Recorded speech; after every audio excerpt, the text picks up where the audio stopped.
নমস্কাৰ MCQ আসাম চেনেললৈ সকলোকে স্বাগতম জনাইছো। এই ভিডিঅ'ত আমি মেথছৰ 10টা ইম্পৰ্টেন্ট কোৱেশ্চন আলোচনা কৰিম। বস্তুখিনি হেল্পফুল হ'লে কমেন্ট বক্সত জনাবা। লগতে এই ক্লাছটোৰ PDF টো পাবৰ কাৰণে আমাৰ টেলিগ্ৰাম চেনেলত জয়েন হ'ব পাৰা। তো স্টাৰ্ট কৰিছো। তো ফাৰ্স্ট কোৱেশ্চন কি কৈছে? The product of two numbers is 1575 and their quotient is 9/7. Then the sum of the numbers is কি বুলি কৈছে? দুটা সংখ্যাৰ গুণফল পূৰণফল মানে কিমান? 1575 সিহঁতৰ ভাগফল কিমান? 9/7. ওকে। তো যদি এটা সংখ্যা x হয় তেতিয়াহলে আনটো সংখ্যা কিমান হ'ব? 1575 ডিভাইডেড বাই x। ঠিক আছে। তো এই দুটাক যদি ইনটু কৰা, ইনটু কৰি দিলে কিমান হ'ব? আনসাৰ কিমান ল'ব? 1575 ল'ব। হয়, সেইটোৱে। বাৰু আৰু কি কৈছে? ইহঁতৰ ভাগফল হ'ল 9/7, মানে এটা আনটো হৰণ কৰিলে ভাগফল কিমান ল'ব? 9/7 ল'ব। ঠিক আছে। তো 1575 বাই x। ঠিক আছে। এই সংখ্যাটোক মই হৰণ কৰিম কিহেৰে? x এৰে হৰণ কৰিম। x এৰে হৰণ কৰিলে ভাগফল কিমান থাকে? 9/7 থাকে। ঠিক আছে। এটো এতিয়া আমি সলভ কৰিম। তো 1575 ডিভাইডেড বাই x ইনটু এটো কি লিখিম? 1/x লিখিম, হৰণটো জায়গাত পূৰণ। আৰু এফালে কিমান লিখিম? 9 লিখিম, এফালে লিখিম 7। ঠিক আছে। তো 1575 ডিভাইডেড বাই কিমান হ'ব? x স্কয়াৰ হ'ব ইকুৱেল 9/7 হ'ব। ঠিক আছে। এতিয়া চোৱা মই ইয়াত কেনেকৈ লিখিব পাৰো? 9x square equal to 1575 into 7 implies x square equal 1575 into 7 by 9. Okay? এতিয়া চোৱা এই সংখ্যাটো 9 ৰে হৰণ যায় নাই মই চাব লাগে। হয়, 9 ৰে হৰণ যায় নাই চাবলৈ কাৰণে আমি কি কৰিম? গুটেকিটা ডিজিট যোগ কৰিম। 7 + 12, 12 + 17, 17 + 18। তো 18 তো 18ক 9 ৰে হৰণ যায়, গতিকে 9 ৰে কি হ'ব? এই সংখ্যাটো হৰণ যাব। গতিকে মই 9 দি হৰণ কৰি দিলে কিমান হ'ব? 1575 ডিভাইডেড বাই 9। 9 এগুণ 9, 6 9 15 67, তাৰপা 7 9 গুণ 63, ইয়াত থাকিব 4 45, 5 9 গুণ 45, তাৰ মানে কিমান? 175। তো x স্কয়াৰ ইকুৱেল কিমান লিখিব পাৰো? 175 into 7। ঠিক আছে। তো 175ক মই ভাঙি চাওঁচোন কিমান হ'ব? 175 যদি ভাঙি চাওঁ কিমান ওলাব? পূৰণ চোৱা এটো আমি পূৰণ কৰিব পাৰো, কিন্তু পূৰণ নকৰাকে ওলাই নেকি? 175ক যদি ভাঙো কিমান হ'ব? 5 3 গুণ 15, 5 5 গুণ 25। তো 5 আৰু 35 লিখিব পাৰো। x স্কয়াৰ ইকুৱেল কি লিখিব পাৰো মই? 35 into 5 আৰু এই 7টো আছে, 7টো লগত লিখি যাম। ওকে। তো ইয়াত চোৱা মই কি লিখিব পাৰো? x স্কয়াৰ ইকুৱেল টু 5 পূৰণ 7 কিমান? 35। গতিকে 35 into 35 কিমান হ'ব? 35 স্কয়াৰ। তাৰ মানে কি x ইকুৱেল কিমান হ'ব? 35। ঠিক আছে। হয়, বুজিছো। এতিয়া আমাৰ এটা সংখ্যা ওলাই গ'ল, তাৰ মানে এই x টো আমাৰ ওলাই গ'ল। আমাক এতিয়া আনটো সংখ্যা লাগে।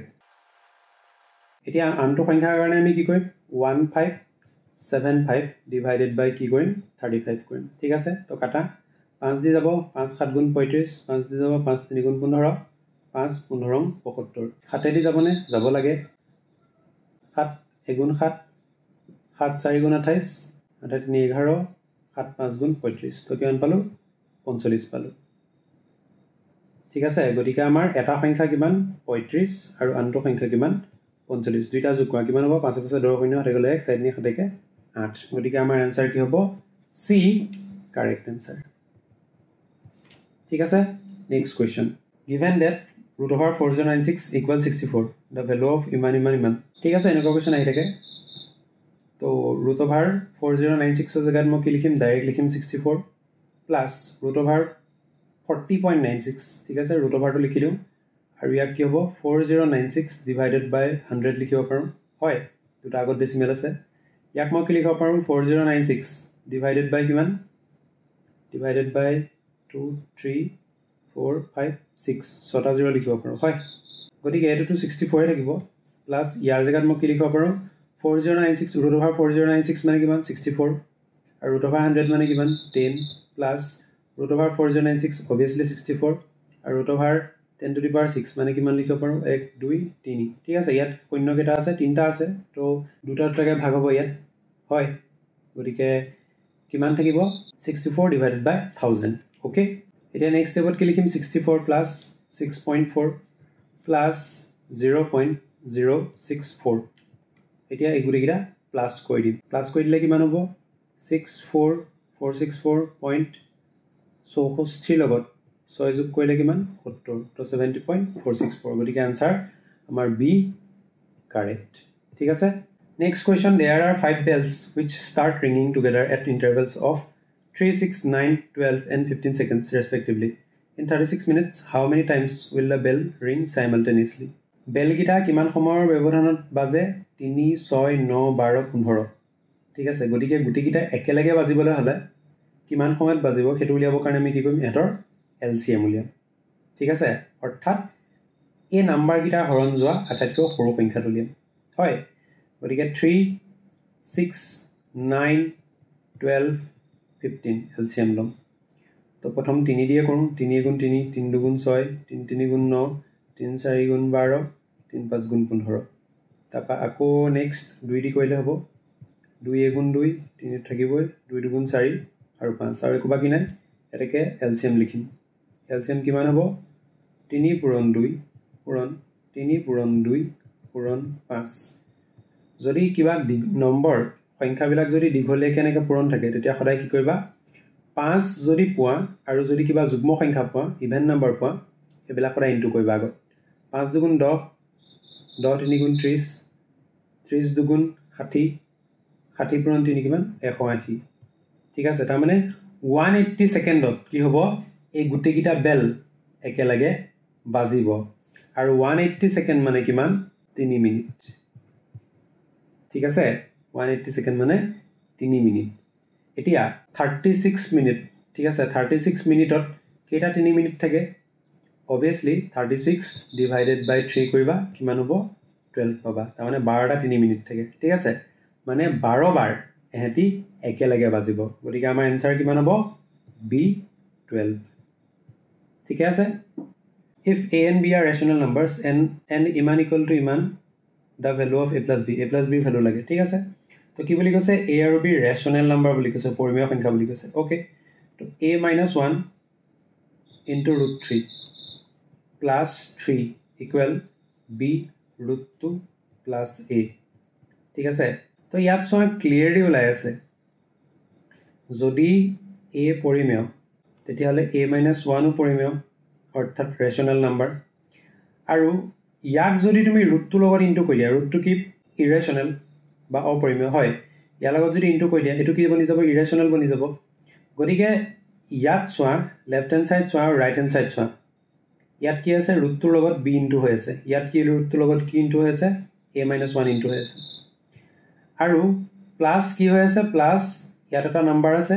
ইয়াতো a আছে আৰু a এটা পৰিমেয় সংখ্যা গতিকে দেখা দেখি আমি ইয়াত কম্পেয়াৰ কৰি পেলাই ক'ব পাৰো যে a ইকুৱেল কিমান 3 ঠিক আছে আৰু কি ক'ব পাৰো যে a - 1 equal to b soya compare কৰি পেলাই আমি ডাইৰেক্ট ক'ব পাৰো হয়নে √2ৰ হহগ বা কোএফিচিয়েন্ট কি আছে ইয়াত a - 1 আছে আৰু ইয়াত only b আছে ঠিক আছে তো a - 1 কিমান হ'ব b হ'ব এতিয়া a মানে কিমান আছিল a মানে আছিল 3 তো 3 - 1 কিমান হ'ব b হ'ব implies 2 equal to b মানে b ভ্যালুটো কিমান 2 আমাক লাগে কি a plus b এর ভ্যালু লাগে a মানে কিমান 3 b মানে কিমান 2 গতিকে 3 2 5 आंसर কিমান হ'ব d আমাৰ কাৰেক্ট आंसर ঠিক আছে তো আশা কৰো এটো বুজি পাইছে সকে যদি নৱম শ্ৰেণীৰ ছাত্ৰ ছাত্ৰীসকলক 6 8 12 বা 16 60 সজোৱা হয় তেন্তে কোনো ছাত্ৰ ছাত্ৰী থাকি না যায় তেন্তে তেতিয়া শ্ৰেণীটোত ছাত্ৰ ছাত্ৰীৰ সম্ভাৱ্য সংখ্যা হল কি হ'ব ছাত্ৰ ছাত্ৰীখিনিক তুমি 6 8 12 16 এনেকে সজাব পাৰা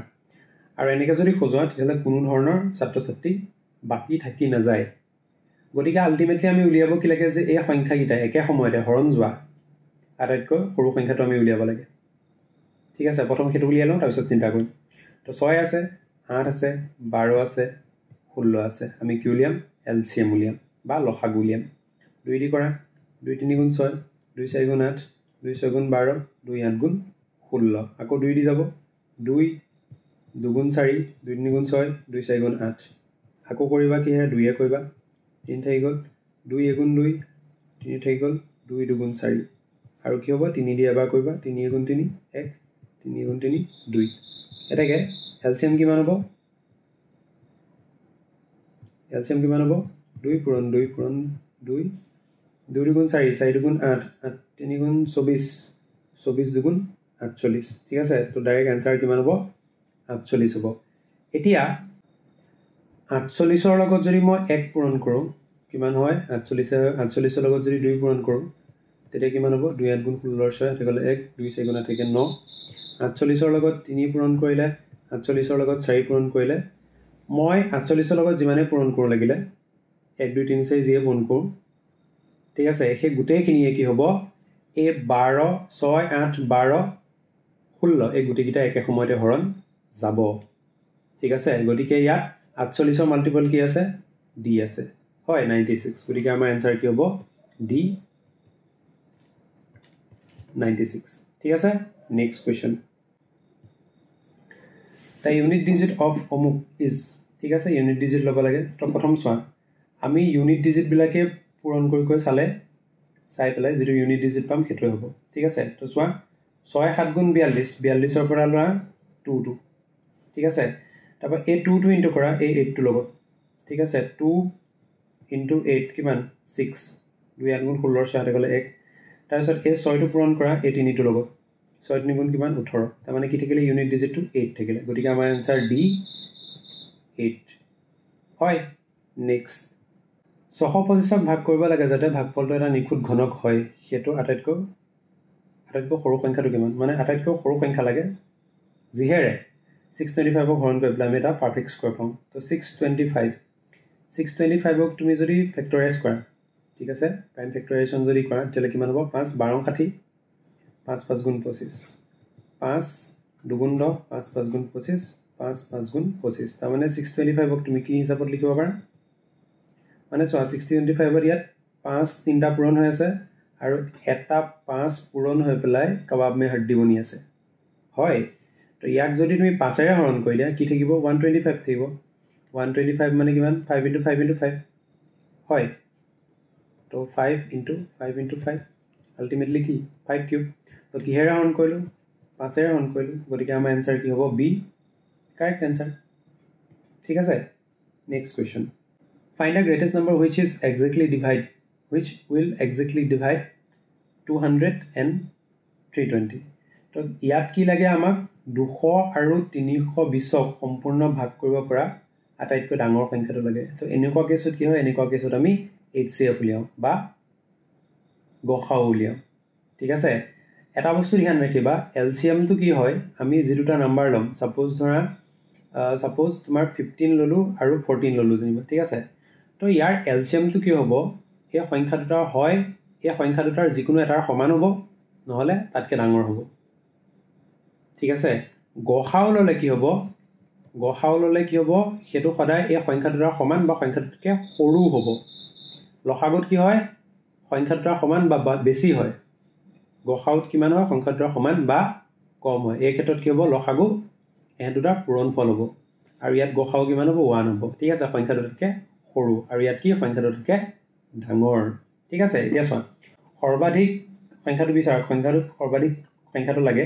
the greatest number which will exactly divide 200 and 320 ঠিক আছে এতিয়া আমি গসাউ উলিয়াম 200 320 কৰা হৰণ 2 দি কৰা 2 100 বাৰ যাব 2 16 32 2 50 100 2 8 16 2 দি কৰিলে 25 2 4 গুণ 8 তাপা 2 দিন যায় 5 দি যাব 5 5 গুণ 25 5 8 গুণ 40 আও না যায় গতিকে আমি কোলৈকে যাম ইয়ালৈকে যাম কাৰণ ইয়ালৈকে কমন আহিলে তাৰ পৰাও কমন না যায় ঠিক আছে গতিকে ইনটু কৰিম 5 দুগুণ 10 10 দুগুণ 20 20 দুগুণ কিমান 40 গতিকে কি হ'ব HCF কিমান 40 গতিকে আমাৰ আনসাৰ কিমান হ'ব ডি 40 আখৰ বস্তুখিনি বুজি পাইছে চাগে যদি হয় কমেন্ট বক্সত জনাবা The sum of three numbers is 2. The first number is half times the second, and the third number is 1/4 times the second number. The second number is ঠিক আছে তিনটা সংখ্যা যোগ কৰিলে কিমান 2 ওলাই প্ৰথম সংখ্যাটো দ্বিতীয় সংখ্যাৰ আধা গুণ তৃতীয় সংখ্যাটো দ্বিতীয় সংখ্যাৰ 1/4 গুণ ঠিক আছে তো প্ৰথম কথাটো হ'ল ইয়াত দ্বিতীয় সংখ্যাটোৰ লগতে গুটিকেইটা জড়িত হৈ আছে ঠিক আছে তো লিখিবা সেকেন্ড নাম্বাৰটো কিমান সেকেন্ড নাম্বাৰটো যদি x হয় তেতিয়া হলে ফাৰ্স্ট নাম্বাৰটো কিমান হ'ব কি বুলি কৈছে প্ৰথম সংখ্যাটো দ্বিতীয় সংখ্যাৰ আধা গুণ মানে x/2 হয় x * আধা মানে x/2 তাৰ পিছত থাৰ্ড নাম্বাৰ ওকে থাৰ্ড নাম্বাৰটো কিমান দ্বিতীয় সংখ্যাটোৰ 1/4 গুণ তো x into 1 by 4 ultimately x by 4 হয় আৰু কি বুলি কৈছে তিনটা সংখ্যাৰ যোগফল 2 বুলি কৈছে ঠিক আছে x plus x by 2 plus x by 4 তিনটা যোগ কৰি দিয়া आंसर কিমান ল'ব 2 ল'ব এটা সলভ কৰা তো প্ৰথমতে কি কৰিম আমি এই দুটা ঠিক ঠাক কৰি লওঁ ইয়াত এলসিএম 4 হ'ব গতিকে ইয়াত 2 এটা পূৰণ কৰিব ইয়াত 2 এটা পূৰণ কৰিব তো কি হ'ব 2x plus x equal 2 এ থাকিব দিয়া আৰু ইয়াত এতিয়া কাৰণে x থাকচোন বো 4 3 কে 2 কে 3 3x by 4 equal to এতিয়া নেক্সট স্টেপত কি হ'ব এই 4 টো আৰু x টো পূৰণ কৰা কিমান হ'ব 4x plus 3x divided by 4 equal to 2 এই 4 টো পূৰণ কৰি দিবা 2 লগত কিমান হ'ব ইয়াত হৈ গ'ল তোমাৰ 7 নি 7x আৰু 4 দুগুণ 8 গতিকে নেক্সট স্টেপত কি লিখিবা x equal to 8 by 7 আমি সেকেন্ড নাম্বাৰটো কিমান লৈছিলো x লৈছিলো আৰু आंसर কিমান আছে উলিয়াব কি লাগে সেকেন্ড নাম্বাৰটো দ্বিতীয় সংখ্যাটো হ'ল হয় आंसर কিমান b 8 by 7 গতিকে आंसर আমাৰ কি হ'ব b গতিকে আশা কৰো বস্তুখিনি বুজি পাইছা চাগে বস্তুখিনি হেল্পফুল হৈছে চাগে যদি হয় কমেন্ট বক্সত জনাবা আৰু কিবা তোমালোকৰ যদি সাজেশন থাকে সেইখিনিও জনাবা আৰু তোমালোকক কোনখিনি টপিকৰ ওপৰত ভিডিও লাগে সেইখিনিও জনাবা so thank you so much for watching বাকি ধামধুম প্ৰেক্টিস কৰা so thank you so much for watching বাকি ধামধুম প্ৰেক্টিস কৰা একদম